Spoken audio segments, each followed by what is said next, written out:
Hello, this is Adam Traub, and for the next hour I'll be reading from the July 28th issue of the Democrat Chronicle online on the Niagara Frontier Radio Reading Service. Our first article is The World Atlas names 6 historic New York towns that feel frozen in time. Far removed from the Manhattan skyline and the rush of water in Niagara Falls, many New York towns bursting with history have also shaped the Empire State. Some communities may feel as though you are stepping back into history.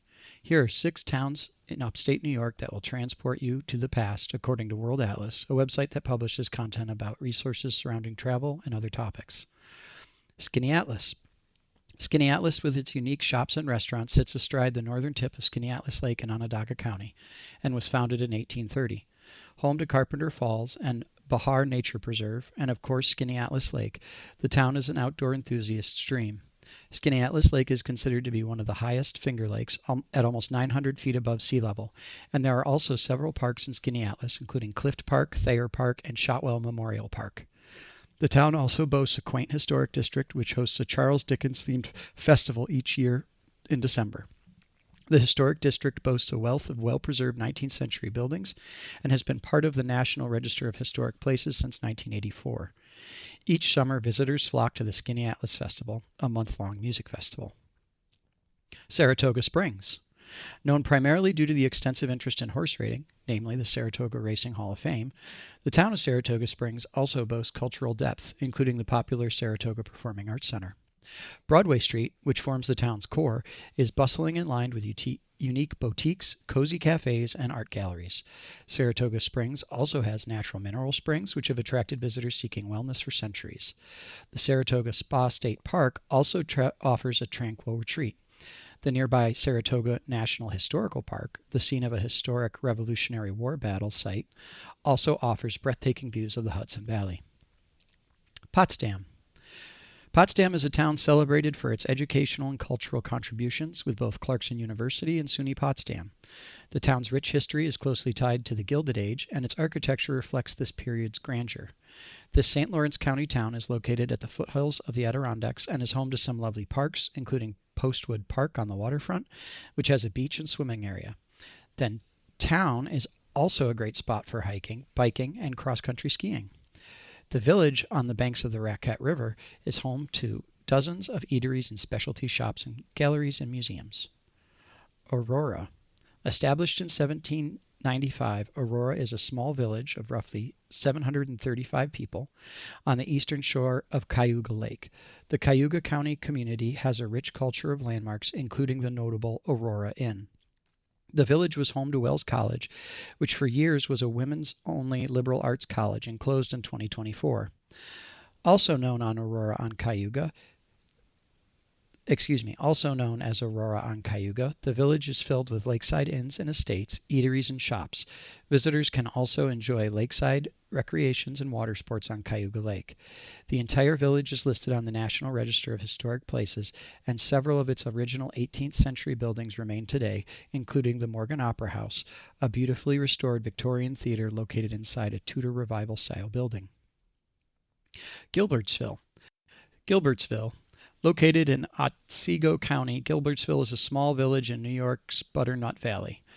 The central New York village dates back to 1768 and is home to notable landmarks including the First Presbyterian Church, 1888, and Gilbertsville Free Library, which was built as a school in 1818 before it was converted into a library 70 years later.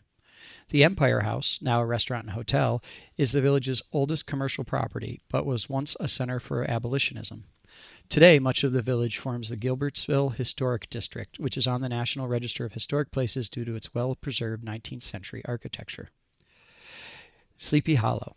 Sleepy Hollow, located in Westchester County and 25 miles north of New York City, is best known for being the main inspiration for Washington Irving's The Legend of Sleepy Hollow.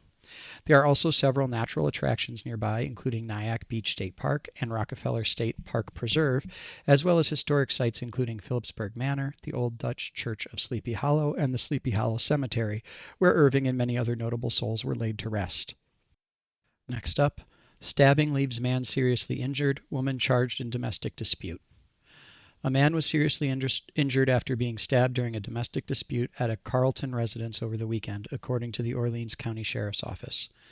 Deputies were called to a home in Carlton shortly after 11:40 p.m. Saturday, July 24th, after receiving a report that someone had suffered severe lacerations during a domestic dispute. Sheriff Christopher Burke said. When deputies arrived, they found a man suffering from what officials described as life-threatening blood loss. Deputies applied tourniquets and provided emergency medical care until emergency medical technicians arrived. The injured man, who was not identified, was taken to Strong Memorial Hospital for treatment. Officials said Monday that his injuries were serious, but his condition was stable. Alyssa M. Can, 34, of Lyndonville, was accused of stabbing the man with a sharp instrument during the incident, deputies said. The stabbing allegedly occurred in front of a child, according to the sheriff's office. Can was charged with first-degree assault, a felony, second-degree menacing, fourth-degree criminal possession of a weapon, and endangering the welfare of a child. Can was arraigned and is being held in the Orleans County Jail pending further court proceedings. Next up, Monroe County seeks public input on walking and biking plan. Monroe County Department of Transportation is continuing development on its active transportation plan and seeks community input. In 2023, Monroe County Department of Transportation launched the first active plan in a partnership with the Genesee Transportation Council to provide a more efficient transportation network for pedestrians and cyclists. The county's website details the active transportation plan's purpose on their website. The plan strikes a balance between several community planning priorities, including racial equity, social justice, sustainability, and accessibility, the website states. A central goal of the Monroe County CATP is to provide equitable, active transportation solutions and provide a roadmap for the county to improve the active transportation infrastructure. Other benefits outlined in the plan include improved safety, access, and connectivity for all modes of travel, opportunities and methods to enhance pedestrian and bicycle infrastructure, mitigation of the likelihood and severity of traffic conflicts. According to County Executive Adam Bello, the plan will support the city's Vision Zero initiative in eliminating traffic fatalities and serious injuries. Creating safer and more accessible transportation options is an important part of building a healthier, more connected Monroe County, said County Executive Bello in a statement. Community input will help identify priorities and guide investments that improve safety and connectivity. Fairport resident Lena Johnson has seen improvements to infrastructure in areas with high pedestrian traffic, but has concerns about the maintenance. I like the new crosswalks with the lights, but sometimes the light by the library isn't working, Johnson said. Johnson and other residents of Fairport are seeing higher volumes of traffic during the summer months and have concerns around impatient drivers, parking, and pedestrian infrastructure being in working conditions during peak times of year. Johnson also suggests adding a new pedestrian crosswalk near High Street. Employees at Cuts International believe areas throughout Monroe County need more parking infrastructure and more ADA accessible crosswalks. Over the next year, the team will evaluate existing conditions, conduct an assessment of county facilities and corridors to develop a list of projects that will be integrated into future improvement and maintenance programs. The online survey is open through August 21st or until further notice. Visit publicinput.com to learn more. Next up, Canandaigua chef finishes third in National Favorite Chef competition. John Bard, the Lake House on Canandaigua executive pastry chef, may not have won it all, but he did finish in third place in his group in the quarterfinals of a national contest. Bard competed in the Favorite Chef online competition hosted by Carla Hall of the Food Network. Voting ended last week. Third is still an impressive showing when considering the 1,000-plus people Bard was competing against, and he is rooting for all the other competitors who are still alive in the competition. Although I really would have loved to win the entire competition, I'm glad I was able to make it as far as I did with the help and support of the community, Bard said. Had he won, Bard would have received a mention in the Taste of Home magazine, an opportunity to cook with celebrity chef Carla Hall on an episode of Chewed Up, and take home $25,000. Bard, who joined the Lake House in January 2021 and hopes to compete again next year, considers part of this process a win. He was hoping to bring the Finger Lakes to the attention of the country. Mission accomplished. I'm honored to show a little bit of light to our lovely culinary scene that we have here, Bard said. Next up, flash flood warnings issued as heavy rains pounds New York. Beach hazards are also posted. Flash flood warnings were issued early Tuesday for parts of western New York after slow-moving thunderstorms dumped 3 inches of rain, prompting concerns about flooded roads, streams, and low-lying areas. The National Weather Service in Buffalo said additional rainfall of up to 2 inches was possible in some locations, with flash flooding either already occurring or expected to develop before daybreak. Residents are urged to avoid flooded roadways and remember the warning: turn around, don't drown. Flash flood warning for Niagara County. A flash flood warning remains in effect until 6:30 a.m. Tuesday for central Niagara County. Communities that could experience flooding include Lockport, Lewiston, Sanborn, Cambria Center, Ransomville, Model City. Radar indicated between 1 and 3 inches of rain had already fallen, with another 1 to 2 possible. A separate flash flood warning remains in effect until 5:30 a.m. Tuesday for southeastern Cattaraugus County. Communities affected include Olean, Allegheny State Park, Allegheny, St. Bonaventure, Weston Mills, Knapp Creek, Rock City Park, Vandalia, Limestone. The Weather Service said 1 to 3 inches of rain had already fallen, with an additional 0.5 to 1.5 inches possible. The National Weather Service said scatter showers and thunderstorms are expected to continue across western and north central New York through Tuesday, with additional rounds of heavy rainfall possible. A marginal risk of excessive rainfall remains in place through Wednesday, meaning slow-moving storms could produce localized flash flooding. Western New York also faces a marginal risk for severe thunderstorms Tuesday morning, with damaging wind gusts and heavy rain the primary threats. The National Weather Service also issued beach hazard statements because of dangerous currents and swimming conditions. Statements are in effect for Cattaraugus County Tuesday afternoon through Wednesday afternoon, Niagara and Orleans County Tuesday evening through Wednesday evening, Monroe, Wayne, Northern Cayuga, and Oswego counties Tuesday evening through Thursday afternoon. Officials advise residents and visitors to stay out of the water while hazardous swimming conditions persist. Next up, Wegmans testing new shopping carts at 2 stores. What's new? The brown metal shopping carts that have been in service at Wegmans stores for 15 years are starting to make way for something new. In mid-July, the company began testing redesigned small and regular-sized carts at its stores at 3195 Monroe Ave, Pittsford, and 2157 Penfield Road, Penfield. Manufactured in the United States, the new carts are lighter, quieter, easy to maneuver, and included added conveniences like phone and cup holders. Brian Colling, Wegmans Equipment Category Merchant, said in a statement. They also provide greater flexibility for large items and family pack purchases. The smaller version is significantly different from its predecessor. Instead of 2 shallow tiered baskets in front and 1 small one beneath the push handle, it has 1 deep basket in front and 1 small basket directly in front of the handle. During the pilot, Wegmans has gathered customer feedback, which has already led our supplier to make design updates to the small cart, Colling said. He didn't specify what changes are in the works. A limited number of the redesigned small carts will be available at both stores starting in August, he said, and the company will continue gathering feedback through a shopper survey as it evaluates its next steps. Next up, Wegmans recalls yellowfin tuna over poisoning risk. Here's where it was sold. Wegmans Food Markets is recalling 3 varieties of yellowfin tuna sold at 4 stores in New Jersey and 1 in Connecticut because of elevated scombrotoxin levels caused by improper refrigeration. The affected fish may contain high levels of histamine, which can cause scombroid fish poisoning. The contaminated tuna may not look, smell, or taste different from safe fish.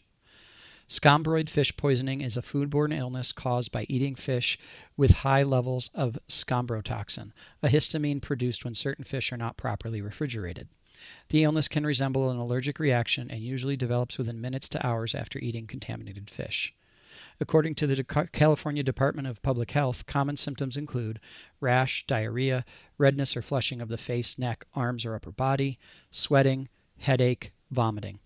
Other symptoms may include a burning sensation or swelling in the mouth, difficulty swallowing, stomach pain, and heart palpitations. Most cases resolve on their own, but severe cases may require treatment with fast-acting antihistamines. The recalled yellowfin tuna was sold at the following Wegmans locations, according to the company: Ocean, New Jersey, Mount Laurel, New Jersey, Princeton, New Jersey, Woodbridge, New Jersey, and Norwalk, Connecticut. No Wegmans stores in New York are listed in the recall.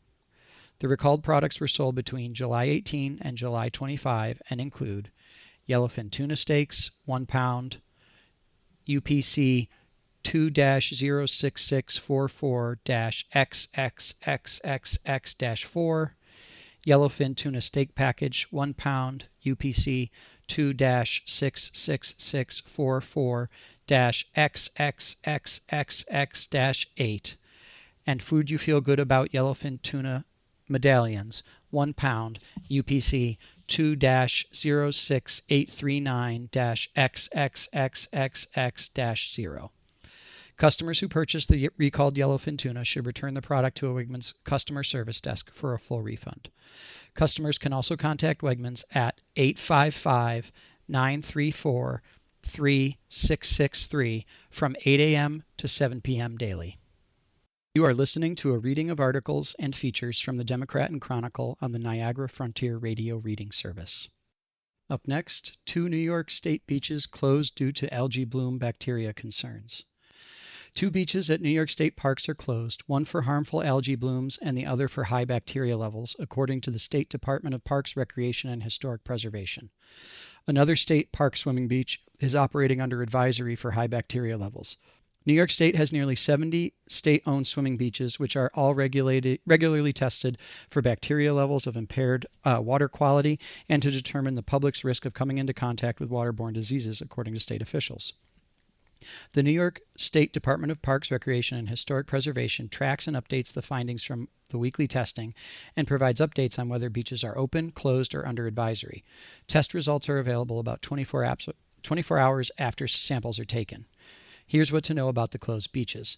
Long Point State Park on Lake Chautauqua in Chautauqua County closed for harmful algal bloom, last tested July 21st. Cumberland Bay State Park near Lake Champlain in Clinton County closed due to high bacteria levels, last tested July 22nd. Which New York State beaches are under advisory? Wildwood State Park on the North Shore of Long Island in Suffolk County opened with advisory due to high bacteria levels, last tested July 23rd. State officials close beaches within state parks when there is a known or anticipated risk to public health or safety. Whenever this occurs, signs are posted and the public notified 18 to 24 hours after an elevated concentration of bacteria occurs. The causes of elevated bacteria levels are not always clear. They may be related to land uses in the watershed, stormwater runoff, naturally occurring sand or soil bacteria, or other factors. Closure decisions are based upon monitoring results in combination with other factors that influence water quality, including water conditions, including sewage overflows, cold temperatures or high waves, environmental conditions, including thunderstorms, heavy rain, and strong winds, and historical data. Freshwater samples are analyzed for E. coli, and ocean samples are tested for Enterococcus. A freshwater sample result equal to or above 235 E. coli colonies per 100 milliliters exceeds the state standard. This applies to all regions of the Empire State except Long Island.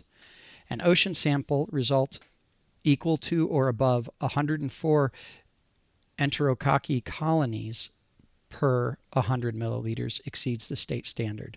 This applies only to the Long Island region. Beach closures are placed into one of 2 categories. Category 1 beaches. These beaches can remain open with an advisory. Water at the beach will be resampled, and if the sample exceeds the state standard a second time, the beach will close. Category 2 beaches. The beach is automatically closed until a satisfactory sample is received. The most common reasons for beach closures are exceedance. Bacterial indicator levels exceed the state standard. Predicted exceedance. Model. A model based on environmental conditions predicts that the water quality is poor. Predicted exceedance rainfall. Because of a recent heavy rain, it is predicted that the water quality is poor. High waves. Waves are rough conditions. Turbidity. Cloudy water that could prevent lifeguards from being able to see swimmers. No lifeguard. When lifeguards are not available, beaches are closed. Closed for end of season. Beaches closed for the season. And cold water. Temperatures below 50 degrees Fahrenheit. Up next, bed race, barbecue, and live music headline Lima Festival this weekend. The Forme Lima Crossroads Festival will kick off Thursday, July 30th with a family fun night, a parade, food trucks, and live music. Admission is free all 4 days. Food trucks will start selling food and beverages at 4 p.m. July 30th throughout the festival site and will continue throughout the festival. Family Fun Night will start at 5 p.m. at Lima Crossroads Church, 1574 Rochester Street. The parade will begin at 6 p.m. with participants lining up on Garden Street in South Lima, Livingston County. 4 bands will perform starting at 6:30, 2 each at the Festival East tent and the Festival West tent. Children's events will start at 10 a.m. Friday, July 31st, and continue on the Festival West and Festival East lawns. Starting at noon, craft vendors will sell items on the Festival West lawn, and the Lima Public Library, 1872 Genesee Street, will hold a book sale. Children's events, craft vendors, and food trucks, sales, and live music will continue throughout the festival, and the library book sale will be held through Saturday, August 1st. Among the unique events for each day, the Lima Bean 5K will start at 8 a.m. Saturday, August 1st at Lima Crossroads Church with packet pickup from 4 to 6 p.m. Friday at the Normal Barbecue, 1887 Rochester Street. The fee is $32.80 for people ages 8 and older. The price increases after 11:59 p.m. July 25th. Younger children can participate for free, and runners can use strollers for them. Sign up is at runsignup.com for the Lima Bean 5K. Participants also should bring a non-perishable food item with no glass for the Lima Food Pantry. Pets are not allowed. Proceeds help keep the festival admission free and benefit 3 charities: the Lima Volunteer Ambulance, Teresa House, a comfort care home in Geneseo that provides end-of-life care, and Friends in Service Helping Fish of Honeoye Falls, Lima, which provides emergency food assistance and transportation to medical appointments. Lima's famous bed race will start at 1 p.m. Saturday at Festival East. The bed must have wheels, 2 sheets, a pillow with a pillowcase, and a teddy bear. Rental beds are available for $95. 15 teams of 5 will include a person on the bed to shoot a basketball and 4 people pushing it around the course, which includes filling a bedpan. The entry fee is $65. Go to limafest.org/event/bedrace to sign up. Prizes are $300 for first place, $100 for second place, and $50 for third place. 501c3 organizations can race for free but will not be eligible for prize money. The race will benefit Teresa House, Lima Ambulance, and Lima Food Pantry, and the American Legion Veterans Program Regiment 282. At 2 p.m. Saturday, people can fly drones at Lima Festival Lawn East and move materials with equipment. The Drone Alley and Construction Zone events will be repeated at noon on Sunday, August 2nd. Also on Sunday, August 2nd, a barbecue rib fest competition will be held from 8 a.m. to 4 p.m. at the Lima Fire Department parking lot with check-ins from 7 to 8. It will be open to the public at 10 a.m. and results will be announced at 4. The top 3 teams will receive trophies. For the complete festival schedule or to volunteer for or donate to the event, go to limafest.org/schedule. Next up, RG&E can't determine impact of data centers on ratepayers. Rochester Gas and Electric cannot determine the future impact of the Genesee County data centers on ratepayers, and the utility company said in a letter to Monroe County legislators.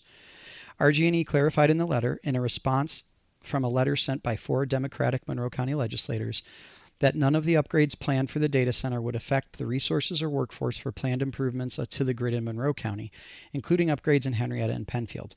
They are separate and independent projects, said Patricia Nilsson, RGE CEO, in a letter.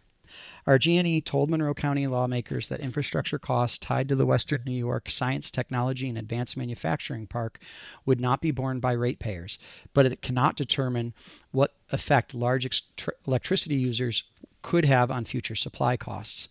The project's electrical demand could reach 500 megawatts, making it one of the largest power users in the region. Critics argue that adding a round-the-clock load of that size could have consequence for the broader electric system and eventually influence electricity prices.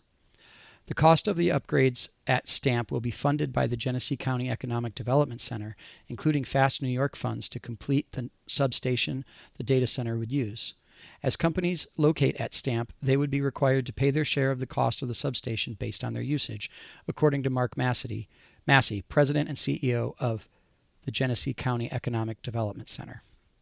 GCEDC, is also entering into a maintenance agreement which covers the capacitor bank installed as part of the substation upgrade. The cost of constructing, operating, and maintaining the equipment associated with the upgrades will not be borne by RG&E ratepayers, Nielsen said. Supply prices are established through competitive wholesale markets administered by the NYISO, and RG&E does not control, set, or profit from the supply portion of customers' bills, Nielsen said in the letter. One of the state's major utilities confirms the data center could impact our electric bills. That's a big deal and a big red flag, said Monroe County Legislator Rachel Barnhart in a statement.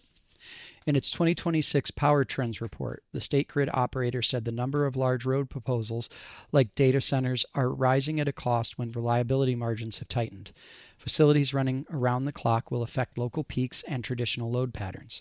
This includes a projected shift to electric use peaking in the winter instead of the summer in conjunction with continued electrification. Demand is a significant factor in rising utility bills in New York, which the NYISO identified as a long-term pressure last October.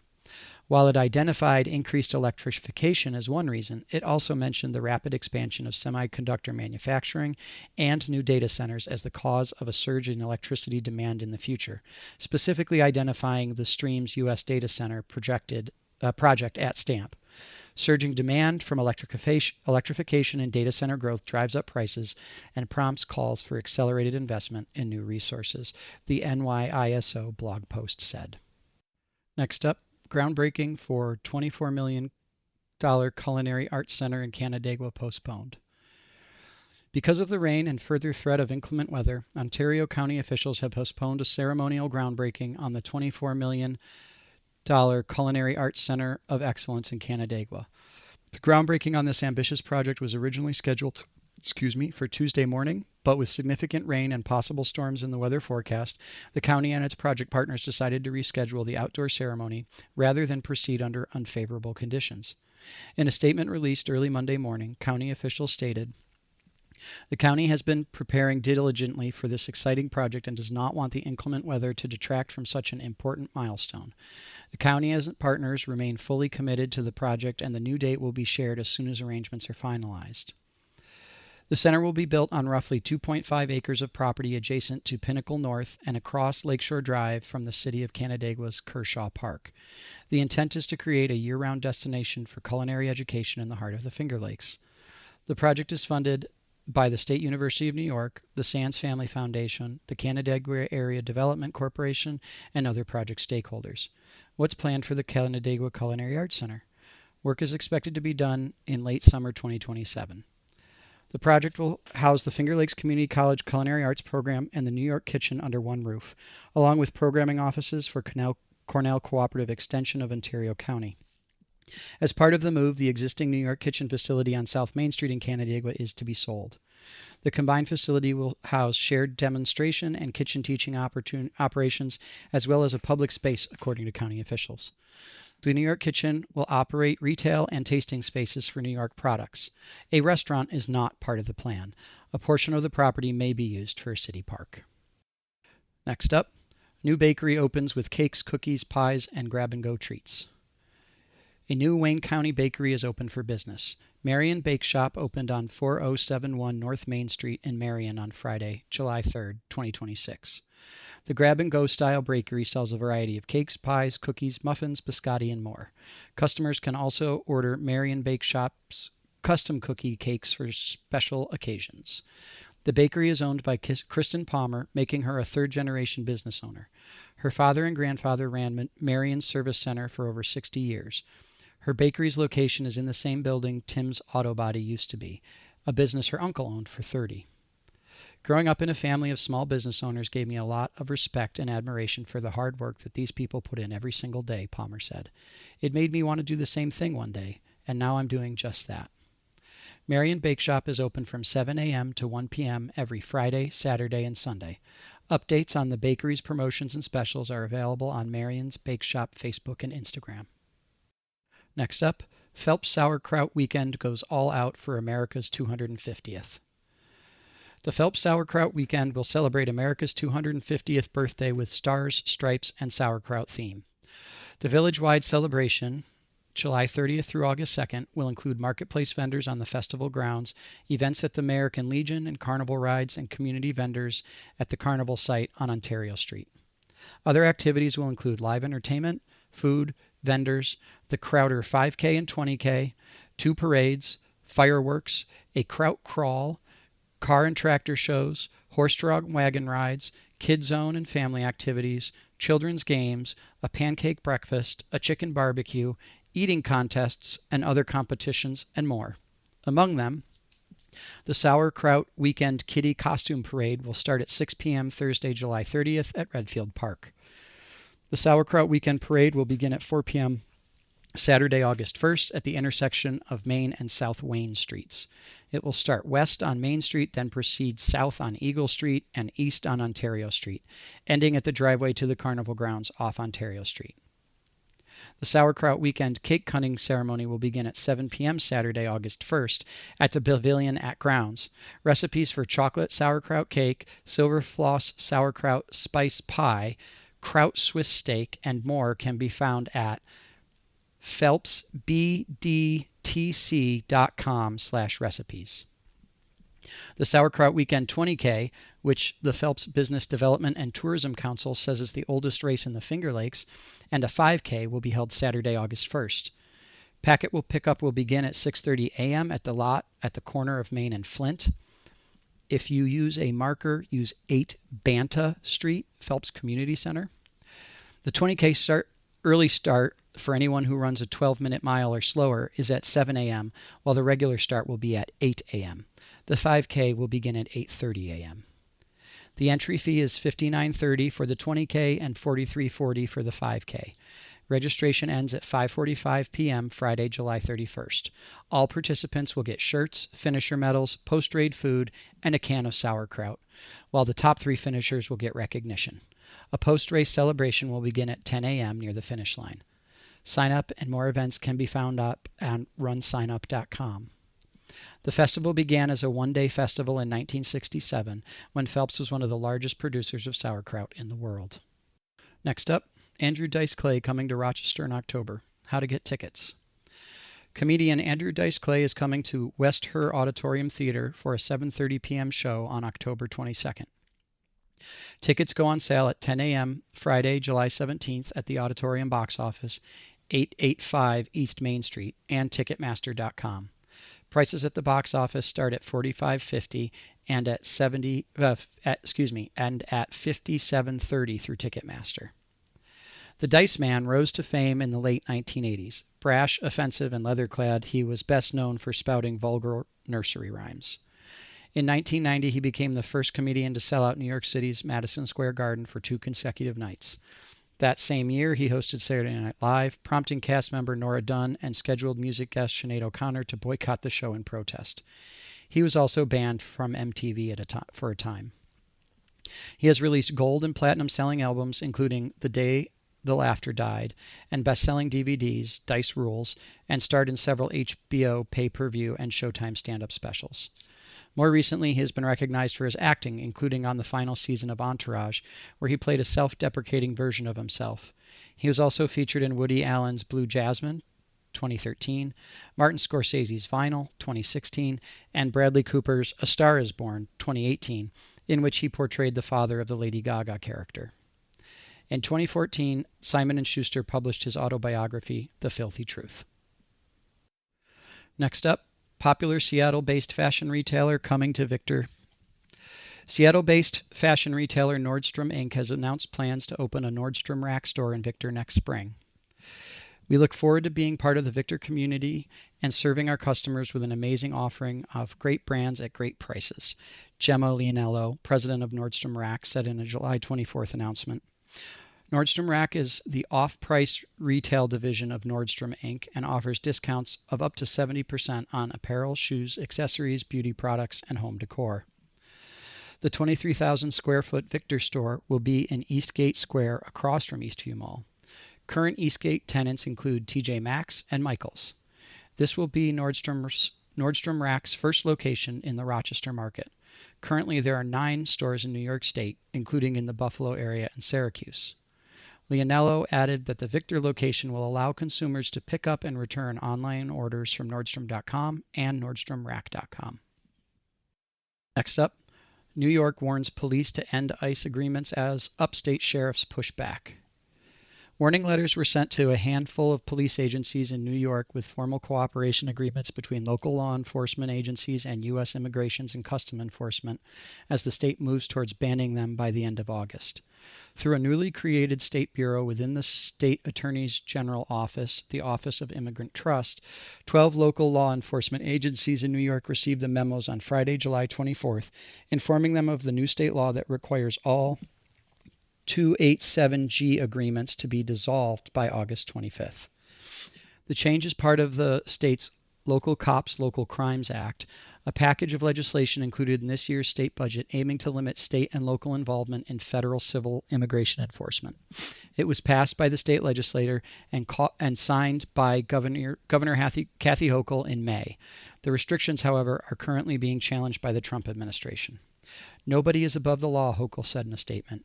In New York, we will not tolerate the diversion of local resources for federal civil immigration enforcement at the expense of public safety. Ensuring our law enforcement remains focused on local crimes is essential to protecting our communities and maintaining public safety, the governor added. Here's what's to know.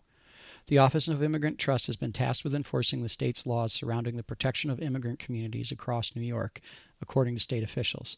Specifically, the agency will receive complaints, provide guidance to state and local agencies, conduct investigations, and take legal action when necessary to ensure compliance. New York is strongest when every community is able to trust the institutes meant to serve them, New York Attorney General Letitia James said.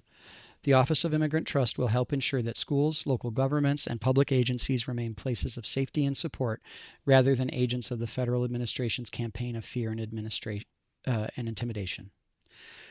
A dozen agencies currently have 287G agreements in place in New York.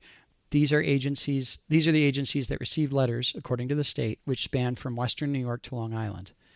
Allegheny Village Police Department, Broome County Sheriff's Office, Camden Police Department, Cattaraugus County Sheriff's Office, Madison County Sheriff's Office, Mohawk Village Police Department, Nassau County Police Department, Nassau County Sheriff's Office, Niagara County Sheriff's Office, Otsego County Sheriff's Office, Rensselaer County Sheriff's Office, Steuben County Sheriff's Office. In the letters, the agencies are asked to submit information by August 14th about the status of their 287G agreements, any ongoing activities under the agreement, and steps taken to comply with the termination requirement. The immigration enforcement restrictions, especially the 287G agreement ban, have been met with pushback from some officials all across the state and even at the federal level. Just before the mask ban and identification requirement part of the state's new immigration enforcement restrictions went into effect June 26. Hochul and the Trump administration filed dueling lawsuits on the matter. On June 22nd, the Department of Justice sued the state, Hochul, James, and Assistant Attorney General in charge Michael Russo in the federal district court in Buffalo over these restrictions, which it says are unconstitutional and will endanger federal officers. In response to the federal suit, the state immediately responded with a lawsuit of their own on June 22nd, asserting that Trump's administration's effort to block the new state law are unconstitutional. At the local level, during a visit to the state capitol in late April, the New York State Sheriff's Association sent a warning to state legislators, saying the restrictions would impair the ability of sheriffs to fulfill their constitutional duty to protect the public. Madison County Sheriff Todd Hood, who is running alongside Nassau County Executive Bruce Blakeman on the Republican gubernatorial ticket, said the ban would make everyone less safe. Blakeman has also shared this sentiment in recent months and touted his county's ICE agreement as the most comprehensive one in a visit to Albany in May. And earlier this month, the Cattaraugus County Sheriff Eric Butler defended the county's choice to enter into their agreement in a July 14th Facebook post, adding he's deeply concerned that not allowing them represents an overreach in authority of locally elected sheriffs. An overreach into the authority of locally elected sheriffs. Butler also acknowledged the ongoing federal lawsuits, saying the office will continue to evaluate our legal obligations while remaining steadfast in our commitment to protecting the residents of Cattaraugus County. We will continue to cooperate with our law enforcement partners to the fullest extent permitted by the law and will always prioritize the safety and security of our community, he added. Next up, Monroe County leaders propose animal abuse registry. Monroe County officials are proposing an animal abuse registry to promote public safety and protect animals. County Executive Adam Bello, President Yersha Roman, and legislators Jackie Smith, Michael Udelson, Sean McCabe, and Paul Dondorfer signed a memorandum calling on the legislature to consider acting the law. In the memorandum, county leaders described how animal cruelty continues to be a serious problem each year. They also found that individuals who abuse animals are statistically more likely to commit violent acts against humans. The proposed registry would identify individuals residing in Monroe County convicted of animal abuse crimes that prevent them from adopting or purchasing pets. A person's name, address, date of birth, and photograph will be included on the registry. Individuals who have committed crimes such as poisoning, stealing, abandoning, or torturing an animal will be required to register. They will remain on the animal abuse registry for 10 years following their release date or on the date their judgment of conviction was made, whichever is later. Those who are required to register will have to pay an annual fee of $50 to the Monroe County Sheriff, which will be used to pay administrative and maintenance costs. If an animal abuser offender fails to register, they would be guilty of a misdemeanor and face penalties including up to 1 year in jail and fines up to $1,000 for each day of noncompliance. This proposal comes after the Ontario County Board of Supervisors approved an animal abuse registry on July 16th. The New York State Humane Society shows that slightly more than half of the state's 62 counties have such laws. Next up, man charged after passenger falls from pickup bag in Canandaigua. An Ontario County man faces felony charges after police said a passenger fell from the bed of a pickup truck he was driving earlier this month and suffered a severe traumatic brain injury. The incident happened around 12:30 a.m. Sunday, July 5th on Lakeshore Drive in Canandaigua, according to the Canandaigua Police Department. Police said the driver made a K-turn on Lakeshore Drive before accelerating at a high rate of speed, causing a 25-year-old passenger riding in the truck bed to be thrown from the vehicle, Canandaigua Police Chief Matthew Nielsen said. Thomas Galgano, 25, of Naples, Ontario County, fell from the truck bed and struck his head on the pavement, police said. The driver left the scene without contacting police or emergency medical services, according to the investigators. Police identified the driver as Reese A. Cooper, 25, of Naples. Cooper was charged Monday with first-degree reckless endangerment, leaving the scene of an accident resulting in serious personal injury. Cooper was taken to CAP court for arraignment on Monday, police said. Nielsen said Cooper's actions caused serious physical injury and created a grave risk of death to Galgano. Galgano suffered a severe traumatic brain injury, including fractures, internal swelling, and hemorrhaging, police said. He was taken to Strong Memorial Hospital for treatment on July 5th and remained in guarded condition in the hospital's intensive care unit as of Monday.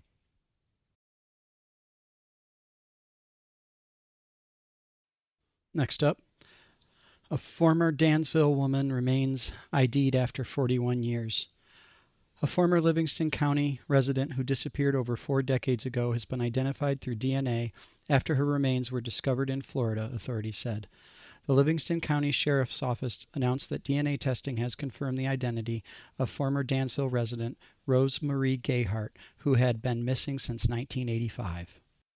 Sheriff Thomas J. Daughtry said the Sheriff's Office received confirmation on May 27, 2026, from a Texas laboratory that DNA collected from Gayhart's family members was used to positively identify human remains found in a canal in Cape Coral, Florida. The remains were discovered by a citizen in May 2024.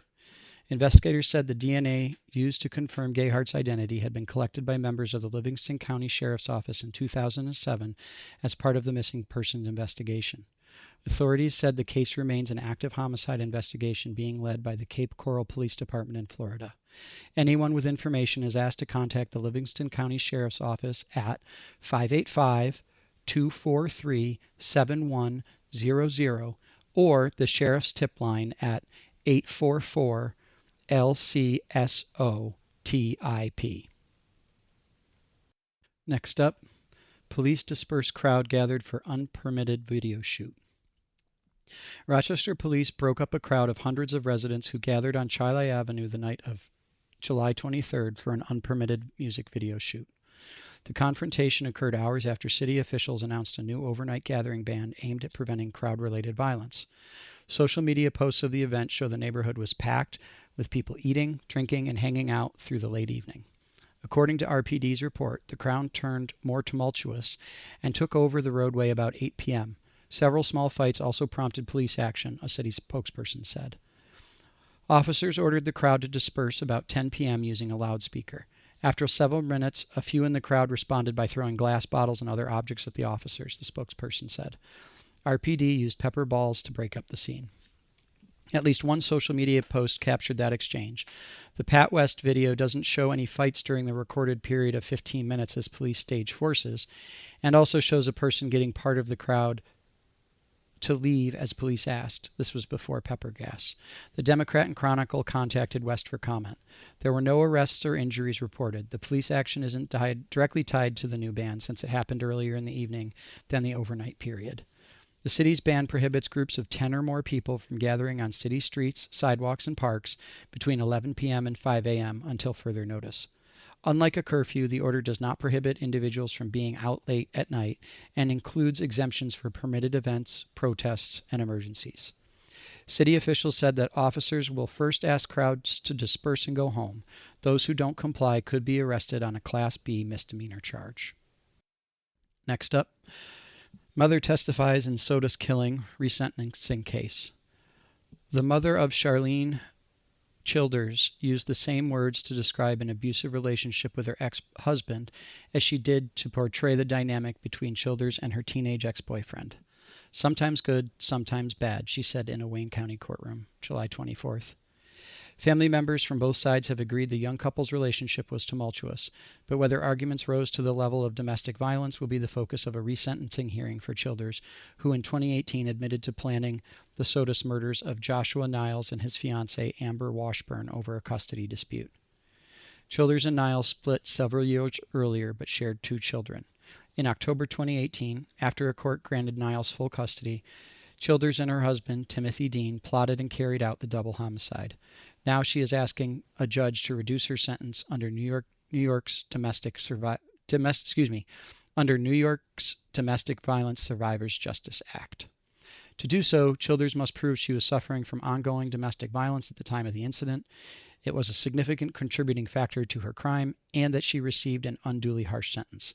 If she is successful, there is a possibility Childers could be released early on time served. It's tough for the family, Wayne County District Attorney Christine Callahan said. She was the original prosecutor on the case and has opposed the request on behalf of Niles and Washburn's family, who were present in the court July 24th. The first day of hearings focused on testimony from Laurel Short, Childers' mother. Short testified that she was verbally, physically, and mentally abused by her former husband, Childers' father, and that her children witnessed that abuse but were not targets themselves. After one incident where the man threatened his family with a gun, however, Short said Childers told the police officer she had been sexually and physically abused by another relative for several years. When Childers was a teenager, the mother-daughter relationship became rocky over disagreements about boys. Childers ran away several times, including to the Niles family home. The couple became pregnant for the first time when Childers was 16. Short testified that she thought Niles was manipulative and witnessed the couple arguing nearly daily at times, but never saw any physical confrontations. A few times she asked about bruises on Childers' wrists, shoulder, and back. Her daughter said they were from Niles. Later, years after the couple split and Childers was living with the children in Texas, Short said she overheard phone conversations where Niles was angry, slurring his words, and bad-mouthing Childers in front of the kids. At the time, Childers was living with Dean, who her mother also viewed as controlling. In her cross-examination, Callahan pushed Short to admit there were no formal complaints or criminal investigations that would suggest Childers was abused as a child. Her questioning instead outlined a pattern of verbal arguments and disagreements with many family members. Callahan focused on times when Childers flouted hard rules to do what she wanted to do. She ran away from home to live with her boyfriends her mom disapproved of, refused family counseling as a teenager, and traveled with her children out of state without court permission. Outside of court, Callahan insisted the murders were motivated by the custody dispute. She said none of the abuse claims were raised at the time of the Childers' arrest. Callahan said the prospect of reduced sentence is daunting to the victims' families. When we first went through this trial back in 2018, it was one of the hardest things they have ever experienced. And now to be back here, rehashing old wounds, having to just be physically back in the courthouse, hearing testimony like they did today, it's incredibly traumatizing to them, Callanan said. They have no interest in going back to 2018. Childers' attorney, Alexandra Harrington, declined to comment outside of court. Hearings will continue October 14th with several days of testimony planned. You've been listening to a reading of articles and features from the July 28th issue of the Democrat Chronicle. Your reader has been Adam Traub of Rochester, New York. Thank you for listening.